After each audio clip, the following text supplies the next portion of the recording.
Hello दोस्तों, कैसे हैं आप लोग। उम्मीद करते हैं अच्छे होंगे। दोस्तों, इस वीडियो में हम लोग एसएससी एमटीएस सामान्य अध्ययन प्रीवियस पेपर सॉल्यूशन देखने वाले हैं, तो आप लोग लास्ट तक ज़रूर बने रहेंगे। देखिए, यह पेपर जो है 3/5/2023 को सेकंड पाली में पूछा गया था। ठीक है, तो हम लोग ये पेपर आज देखने वाले हैं। तो चलिए शुरू करते हैं। शुरू करने से पहले यदि आप नए हैं तो चैनल को सब्सक्राइब कर लीजिए, बेल आइकन को प्रेस कर दीजिए और एक बार वीडियो को शेयर कर दीजिए। इसके अलावा यदि आप मैथ, रीजनिंग, इंग्लिश का प्रीवियस ईयर पेपर सॉल्यूशन देखना चाहते हैं तो आप प्लेलिस्ट के जरिए देख सकते हैं। ठीक है, चलिए शुरू करते हैं क्वेश्चन नंबर फर्स्ट से। क्वेश्चन नंबर फर्स्ट है कि किस नदी को दक्षिण गंगा के नाम से भी जाना जाता है। ठीक है, तो यहाँ पे जो राइट आंसर होगा ये हो जाएगा सी ऑप्शन, गोदावरी। गोदावरी प्रायद्वीपीय भारत की सबसे बड़ी नदी है जिसे दक्षिण गंगा के नाम से भी जाना जाता है। यह महाराष्ट्र के नासिक जिले से निकलती है और बंगाल की खाड़ी में गिरती है। नेक्स्ट क्वेश्चन देखिए। नेक्स्ट है कि चुनाव कानून संशोधन विधेयक 2021 भारत के खालिस्तान मंत्रालय से संबंधित है। तो चुनाव कानून संशोधन विधेयक 2021 भारत के कानून और न्याय मंत्रालय से संबंधित है। ठीक है, कानून और न्याय मंत्रालय, डी ऑप्शन। ठीक है, संबंधित है। कहता इस विधेयक में मतदाता सूची डेटा और मतदाता पहचान पत्र को आधार से जोड़ने का प्रयास किया गया है। ठीक है, इस संशोधन विधेयक द्वारा लोक प्रतिनिधित्व अधिनियम 1950 और लोक प्रतिनिधित्व अधिनियम 1951 में संशोधन किया गया है। ठीक, नेक्स्ट तीसरा देखिए। तीसरा है कि 2008 से 2010 की मंदी के कारण हुई बेरोजगारी निम्न में से किस प्रकार की बेरोजगारी का उदाहरण है।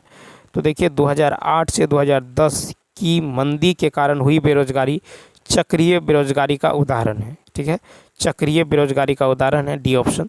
व्यापार चक्र की मंदी के कारण उत्पन्न बेरोजगारी चक्रीय बेरोजगारी कहलाती। क्वेश्चन नंबर 4 देखिए। कहता वर्ष 1947 में जब भारत में ब्रिटिश शासन समाप्त हुआ तो साक्षरता दर सिर्फ खालिस्तान थी। तो 4 का देखिए। तो वर्ष 1947 में जब भारत में ब्रिटिश शासन समाप्त हुआ तो साक्षरता दर सिर्फ 12% थी, डी ऑप्शन। ठीक है, नेक्स्ट 5 देखिए। कहता national institute of Indian classical dance द्वारा 2021 का प्रतिष्ठित अभिनंदन जो है सरोजा राष्ट्रीय पुरस्कार किसे दिया गया है। तो 5 का जो है भारतनाट्यम और कुचिपुड़ी नृत्यांगना जो अपर्णा सतीशन को national institute of Indian classical dance द्वारा 2021 का प्रतिष्ठित अभिनंदन सरोजा राष्ट्रीय पुरस्कार दिया गया है। तो अपर्णा, इसका राइट आंसर होगा अपर्णा सतीशन। नेक्स्ट क्वेश्चन में देखिए 6। कहता दुनिया में सबसे पुराना टेनिस टूर्नामेंट कौन सा है। तो देखिए, दुनिया में सबसे पुराना टेनिस टूर्नामेंट विंबलडन है, यानी सी ऑप्शन। पहला विंबलडन, ठीक है, पहला विंबलडन जो है टेनिस टूर्नामेंट 1877 में आयोजित हुआ। इसमें केवल पुरुष खिलाड़ी भाग लिए। ठीक है, तो पहला अमेरिकी ओपन जो है, पहला अमेरिकी ओपन जो है ये 1881 में। ठीक है, पहला फ्रेंच ओपन जो है, फ्रेंच ओपन ये कब हुआ, 1891 में। और पहला ऑस्ट्रेलियन ओपन जो है ये कब हुआ, तो 1905 में। ठीक है, और विंबलडन जो है पहला ये हुआ था टेनिस टूर्नामेंट 1877 में। नेक्स्ट क्वेश्चन देखिए 7 है कि किस राज्य ने पंचामृत योजना शुरू की है। तो 7 का देखिए, उत्तर प्रदेश की सरकार ने पंचामृत योजना शुरू की है, तो सी ऑप्शन। ठीक, अब देखिए, किसानों की आय दोगुनी करने के लिए इस योजना की शुरुआत की गई है। गन्ने की खेती में जो नई तकनीक का प्रयोग कर उपज बढ़ाने, ठीक है, के लिए शुरू की गई पंचामृत योजना में गन्ना बुआई की आधुनिक विधि, ठीक है, उसके बाद है ट्रेंच मैनेजमेंट, पेड़ प्रबंधन, ड्रिप इरिगेशन, ठीक है, मल्चिंग और जो है सह फसल शामिल है, इसलिए इसे पंचामृत नाम दिया गया है।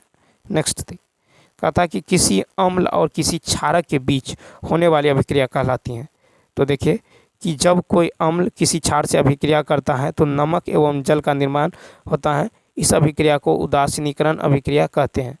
ठीक है, उदासीनीकरण अभिक्रिया, यानी B option. Next question number next देखिए। नेक्स्ट की यदि बात करें, कहता उस्ताद जो सफ़ाद अहमद खान निम्नलिखित में से किस वाद्ययंत्र किस वाद्य यंत्र के लिए प्रसिद्ध थे? तो 8 का क्या हो जाएगा? यहाँ पे देखिए क्वेश्चन नंबर 9 जो है, तो उस्ताद सफ़ात अहमद खान प्रसिद्ध तबला वादक थे। क्या थे? तबला वादक। ठीक है, वह जो है दिल्ली घराना से संबंधित थे। ठीक है, उनका जो है निधन जुलाई 2005 में हुआ। उन्हें 2003 में पद्म श्री से सम्मानित किया गया। 10 नंबर देखिए, कहता एक हॉकी टीम में मैदान पर कितने खिलाड़ी होते हैं? तो 10 का क्या होगा? 11। तो देखिए एक हॉकी टीम में मैदान पर 11 खिलाड़ी होते हैं। ठीक, 11 नंबर देखिए, कहता गोरखपुर भारत के खाली स्थान रेलवे का मुख्यालय है। तो गोरखपुर जो है ये भारत के उत्तर पूर्वी रेलवे का मुख्यालय है। ठीक है, गोरखपुर जो है, गोरखपुर भारत के उत्तर पूर्वी रेलवे का मुख्यालय है। ठीक है, पूर्वी रेलवे का मुख्यालय कहाँ है? तो पूर्वी रेलवे का मुख्यालय है कोलकाता। ठीक है, कोलकाता। पूर्वी रेलवे का मुख्यालय कहाँ है? ठीक है, कोलकाता है। और पश्चिमी रेलवे का मुख्यालय कहाँ है? तो मुंबई है। पश्चिमी रेलवे का मुख्यालय कहाँ है? मुंबई है। ठीक है, पश्चिमी रेलवे का। और उत्तरी रेलवे का मुख्यालय नई दिल्ली है। ठीक है, नई दिल्ली। ठीक है, न्यू दिल्ली। तो याद रखना है कि गोरखपुर जो है ये उत्तर पूर्वी रेलवे का मुख्यालय है। ठीक है, और पूर्वी रेलवे का मुख्यालय कोलकाता है। पश्चिमी रेलवे का मुख्यालय मुंबई है। उत्तरी रेलवे का मुख्यालय नई दिल्ली है। क्वेश्चन नंबर 12 है कि a life of the genius the man who knew infinity, भारतीय गणितज्ञ खाली स्थान की जीवनी है। तो a life of the genius the man who knew infinity, ठीक है, ये भारतीय गणितज्ञ श्रीनिवास रामानुजन की जीवनी है। ठीक है, डी ऑप्शन। कहा था इसके लेखक रॉबर्ट केनिगेल हैं। नेक्स्ट, कर्नाटक के गुलबर्गा में स्थित बहमनी स्मारक वास्तुकला की खाली स्थान शैली दर्शाते हैं। तो कर्नाटक के गुलबर्गा में स्थित बहमनी स्मारक वास्तुकला की दक्कन शैली को दर्शाते हैं। ठीक है, दक्कन शैली, ए ऑप्शन। ठीक है, कहता है उन्होंने दक्कन शैली को बढ़ावा दिया जिसकी, ठीक है, बढ़ावा दिया जिसकी अपनी अलग जो विशेषता थी, जिसे उसके उत्तराधिकारी राज्यों ने भी आगे कायम रखा। नेक्स्ट, हर्षवर्धन के दरबारी कवि कौन थे? हर्षवर्धन के दरबारी कवि कौन थे? तो देखिए हर्षवर्धन के दरबारी कवि बाणभट्ट थे। कौन थे? Banabhatta, C option. बाणभट्ट ने हर्षवर्धन की जीवनी हर्षचरित नाम से लिखी है। 15 नंबर देखिए, 15 नंबर है कि निम्नलिखित में से किस सामाजिक धार्मिक समुदाय की स्थापना राजा राम मोहन राय ने की थी? तो 15 का क्या होगा?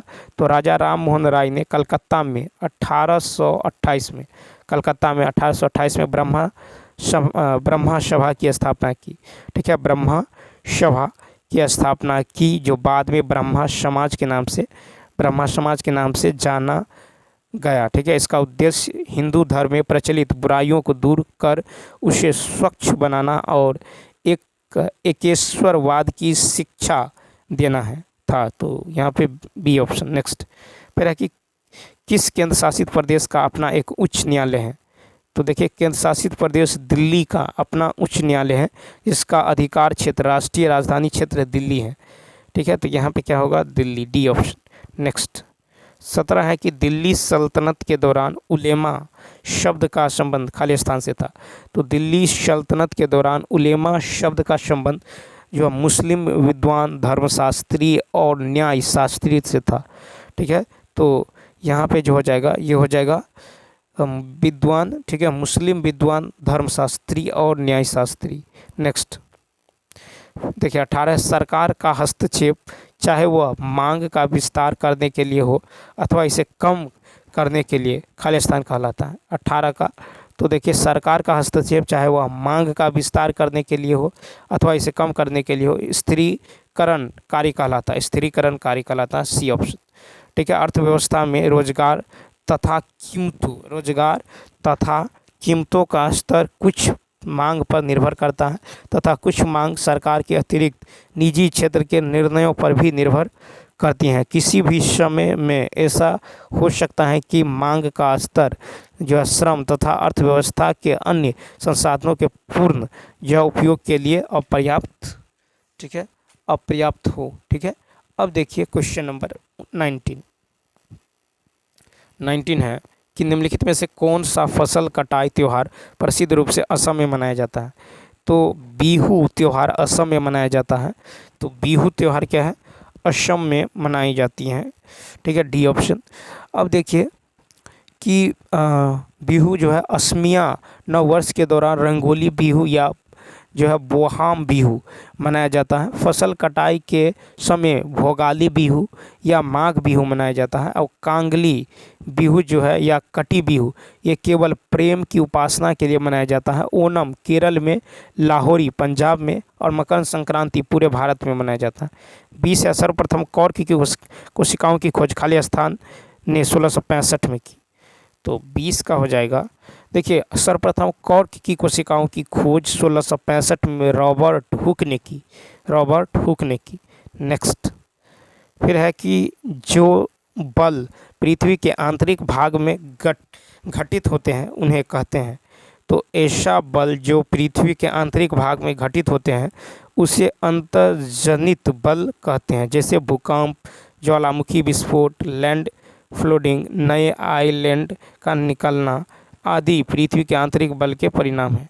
ठीक, तो यहाँ पे क्या होगा, तो यहाँ पे होगा अंतर्जनित बल। ठीक है, अंतर्जनित बल। नेक्स्ट 22 है कि रुक्मिणी देवी अरुणडेल किस नृत्य शैली की प्रसिद्ध नृत्यांगना थी। तो रुक्मिणी देवी अरुणडेल जो है भरतनाट्यम शैली की प्रसिद्ध नृत्यांगना थी, भरतनाट्यम। ठीक है, उन्हें ही इस नृत्य शैली को पुनः प्रतिष्ठा दिलाने का श्रेय दिया जाता है। वह राज्यसभा की मनोनीत सदस्य भी रही थी। 23 नंबर देखिए, 23 नंबर है कि प्रार्थना समाज के संस्थापक कौन थे।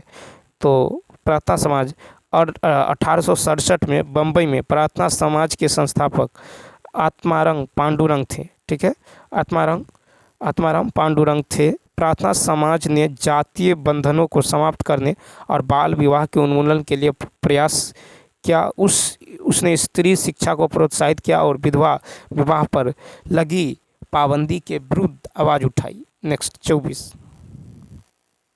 निम्नलिखित में से कौन सा भारत के संविधान में एक मौलिक अधिकार है। 24 का, तो स्वतंत्रता का अधिकार संविधान में एक मौलिक अधिकार है। इसका वर्णन भाग 3 में अनुच्छेद 19 से 22 तक है।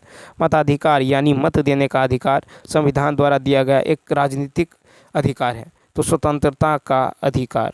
नेक्स्ट 25 है कि कौन सा पादप उत्तक मृदा से जल और खनिज पोषकों को तनों और पत्तियों तक पहुंचाने के लिए उत्तरदायी है।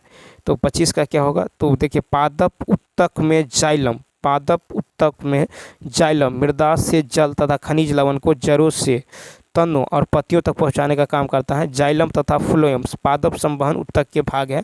फ्लोएम पत्तियों द्वारा बनाए गए भोज्य पदार्थ स्टार्च को पौधों के संपूर्ण भाग तक पहुंचाने का काम करता है। तो चलिए दोस्तों, इस वीडियो में इतना ही। यदि यह वीडियो अच्छा लगा हो तो लाइक, शेयर और सब्सक्राइब करना ना भूलें। साथ ही साथ कमेंट करके बताइए कि यह वीडियो आपको कैसा लगा। ठीक है, इसके अलावा यदि आप मैथ, ठीक है, रीजनिंग इंग्लिश का प्रीवियस ईयर पेपर सोल्यूशन देखना चाहते हैं तो आप प्लेलिस्ट के जरिए देख सकते हैं। ठीक है, SSC MTS प्रिपरेशन 2024 करके प्लेलिस्ट है, इसके जरिए आप देख सकते हैं। तो चलिए मिलते हैं नेक्स्ट वीडियो में, तब तक के लिए थैंक्स।